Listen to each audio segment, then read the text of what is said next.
Bonjour à tous. Petite présentation. SPF Mobilité et Transport, c'est l'équivalent du ministère du Transport et de la Mobilité en France.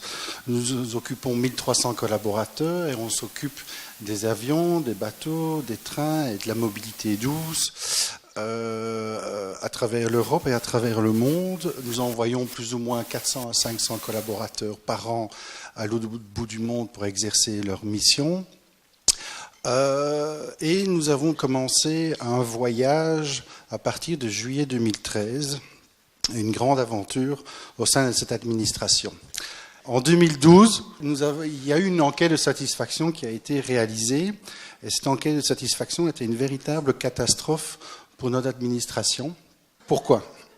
Tout simplement, il y a eu des différents constats posés. C'était que nos collaborateurs en avaient assez de leur environnement professionnel, de la façon dont le travail était organisé, mais également, ils en avaient assez aussi du style bureaucratique de nos administrations, ou ce qu'on pourrait dire les administrations classiques, où l'être humain était dans l'incapacité de penser par lui-même.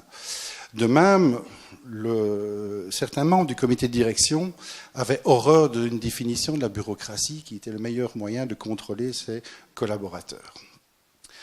Et donc, sur base de ces constats-là, nous avons aussi constaté que les collaborateurs en avaient assez de leurs propres fonctions, de leurs propres responsabilités au sein de l'administration. Autre constat excessivement important également, c'était que, et c'est peut-être le plus important, puisqu'en Belgique c'est quand même les citoyens qui me payent, c'était que nous avions aussi une obligation de résultat, une véritable responsabilité auprès de l'opinion publique et auprès de la société qui avait des autres attentes du fonctionnement et des services qu'on délivrait au quotidien. Exemple de service qu'on délivre encore cette semaine, nous avons participé lundi avec l'Union européenne à l'interdiction des vols des Boeing qui s'est crashé en Éthiopie. Voilà une mission du SPF. Donc il y a une vraie attente des collaborateurs, des citoyens pour que nos missions se rendent de manière la plus efficacement possible et de manière surtout efficiente. Qu'est-ce qu'on pouvait faire ? Soit faire appel à des consultants qui coûtaient très cher, mais qui avaient évidemment la solution, parce qu'ils avaient l'expérience, la méthodologie, toute la technologie même aussi. Et on pouvait aussi faire appel à nos gouvernants qui avaient des excellentes idées pour faire avancer l'administration. 6 mois après, on lui a dit « rends le pognon ».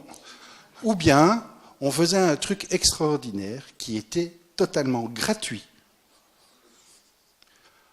totalement improbable, c'était faire appel à l'intelligence de nos collaborateurs, la créativité. Qui dit intelligence ne dit pas non plus toujours des très bonnes idées. Et nous avions aussi imaginé que, quelque part, est-ce que les armées mexicaines au sein des administrations étaient encore nécessaires au quotidien ? Et je me pose encore la question régulièrement, quel est mon rôle et ma fonction et mon utilité au sein de l'administration, puisque bien souvent ce sont mes collaborateurs qui travaillent à ma place, et tant mieux. Cette logique est valable pour tout le monde. On n'a pas voulu faire une distinction. Les collaborateurs étaient dans ce voyage, mais également l'ensemble de la hiérarchie, où on a voulu aplanir véritablement toute cette structure hiérarchique au sein de l'administration.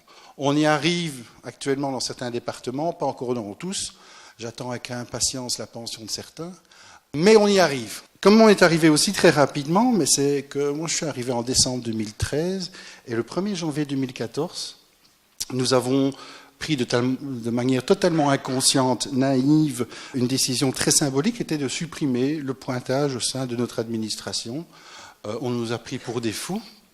Et si on voulait marquer le coup en disant que voilà, on arrêtait le principe extraordinaire de l'administration, je pointe donc je suis.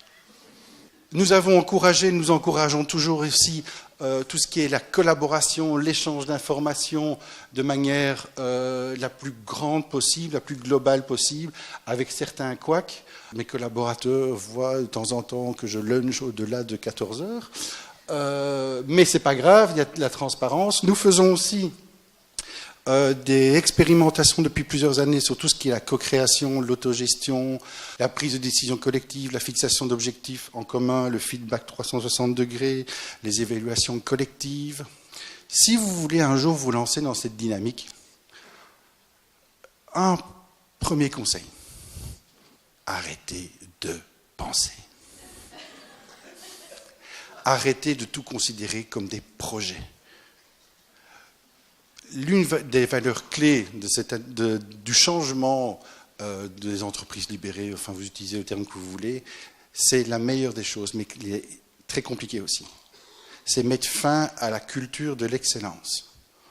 Vous avez devant vous le pire des RH du monde, parce que voilà, je n'ai pas envie d'être expert dans la matière, et donc il faut autoriser l'erreur, et il faut encourager l'erreur.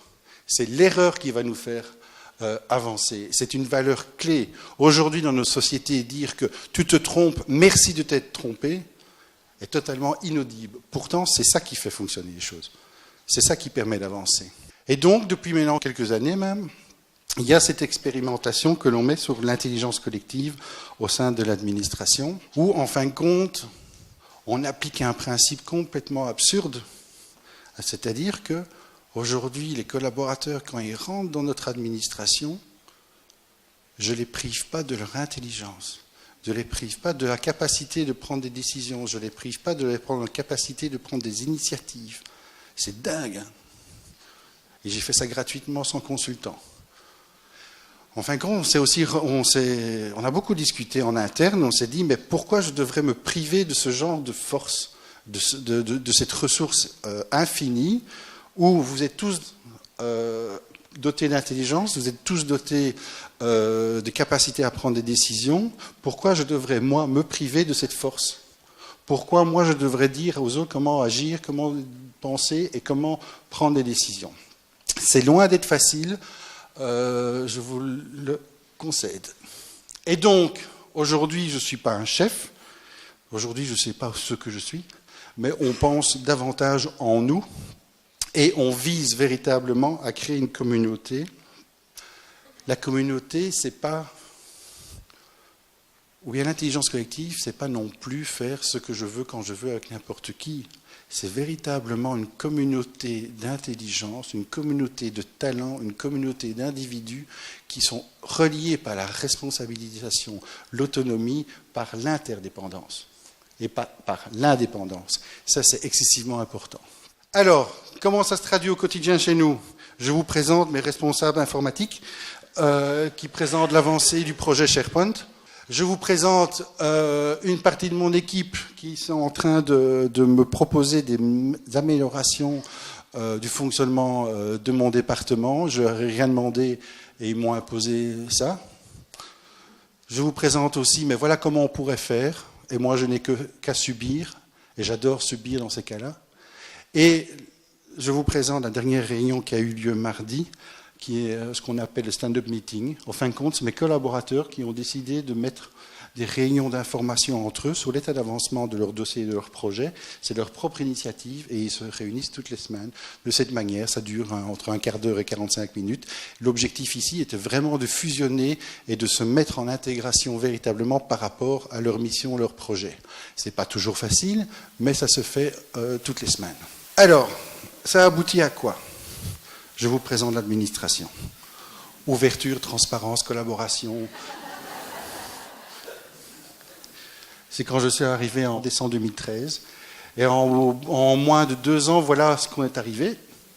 C'est exactement le même couloir, mais avec une illustration de ce que l'on voulait mettre en place, à savoir la transparence, la communauté, la collaboration et les échanges. Mais pour ça, évidemment, il faut quand même un certain nombre de positionnements, une ouverture d'esprit de tous les collaborateurs, mais également surtout des managers, un certain degré de maturité. La maturité prend son temps, c'est parfois pas toujours facile, et aussi une nouvelle posture, l'ego. L'ego est le pire ennemi dans ce genre de dynamique et de transformation, parce que ça veut dire que vous repensez ce que vous êtes. repenser les attributs d'une fonction, les attributs d'un rôle, les attributs d'une position dans la structure hiérarchique classique d'une administration. Je suis membre du comité de direction, mais ça veut dire quoi? Personnellement, moi je m'en fous. Mais le regard des autres est important aussi à ce niveau-là. Et l'ego des dirigeants, mais aussi l'ego des collaborateurs. Nous sommes dans une génération de plus en plus compliquée, de plus en plus autocentrée, et qu'il faut travailler évidemment avec cette génération-là. Et donc, il faut aussi oublier les attributs de la fonction. C'est-à-dire se poser la question, mais qu'est-ce que tu fais? Je vais te prendre par exemple un exemple que j'ai vécu il y a quelques années. Nous avons beaucoup d'ingénieurs dans notre administration, et j'ai posé la question, qu'est-ce que tu fais? Ben, je contrôle les avions. Hein, okay. Et qu'est-ce que toi tu fais? Ben, je contrôle les navires. Okay. Et toi, qu'est-ce que tu fais? Je contrôle les trains. Okay. Je repose la question, qu'est-ce que tu fais? Ben, je contrôle les avions. Okay. Qu'est-ce que tu fais? Ben, je contrôle les trains. Oh, putain, j'ai commencé à en avoir marre. Et je dis, ben, ok. Et j'ai posé une question délirante, la plus difficile au monde. Pourquoi? Il y avait le même silence dans la salle. Alors je pose la question, mais pourquoi? Ben, c'est pour assurer que l'avion puisse voler dans les bonnes conditions. Pourquoi? Ben, puisque les passagers puissent voler en toutes circonstances et en toute sécurité. C'est quoi ton boulot? Ben, c'est assurer la sécurité des passagers. Merci. C'est redonner quelque part aussi ce qu'on va appeler du sens. Et mon rôle ici, c'est de donner du sens, du plaisir, mais aussi de la fierté. Dans nos administrations, dans nos entreprises, que ce soit en Belgique ou en France ou ailleurs, c'est relativement compliqué d'avoir encore du sens, du plaisir, de la fierté. Le sens, c'est quoi? Et c'est pourquoi moi, je dois me lever le matin et me taper 2 ou 3 heures de train pour aller travailler avec des cons et avec un connard de chef. Qui a des connards de chef chez lui? Levez le bras. Bande de faillots. Et donc, le sens plaisir-fierté s'illustre comment en France, notamment? Ben, tout simplement par 3 chiffres magiques. 6, 69 et 25%.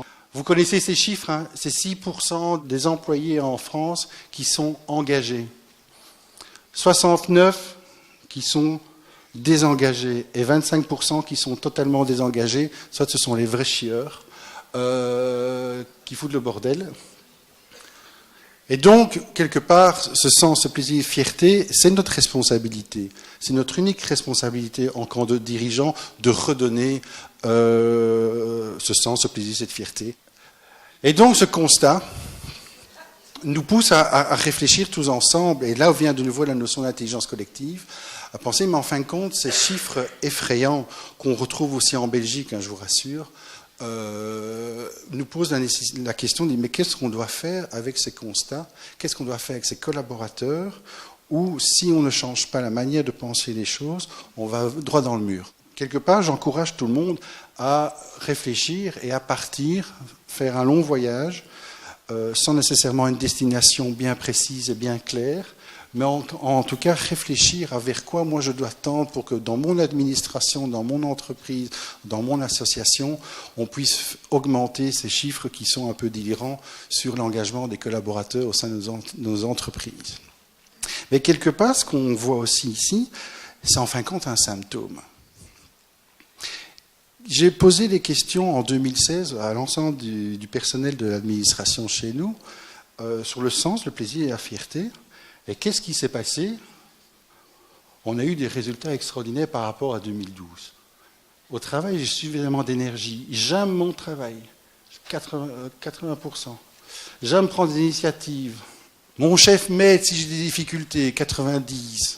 Mon chef apprécie mon travail, 81%. Je sais ce que mes collègues attendent de moi. 91%. J'ai confiance en mes collègues, 82%. Je travaille dans un environnement agréable, 73%. Donc vous voyez quelque part que ça fonctionne, mais aussi quelque part, surtout pour l'instant dans le contexte français, vous êtes dans une attente d'autre chose. Et alors ce qu'on entend souvent, on voit, on regarde à la télévision, c'est non, non, non, non, non, non, non. Mais quand on pose la question pourquoi, non, non, non, non, non, non, non. Ok, c'est caractéristique peut-être de la mentalité française.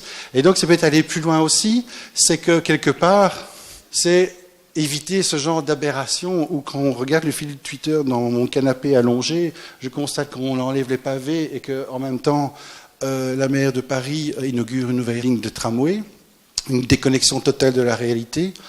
On constate aussi qu'on est chez nous aux Gilets jaunes, c'est super, mais qu'en même temps, on parle d'humanisme et de spiritualité.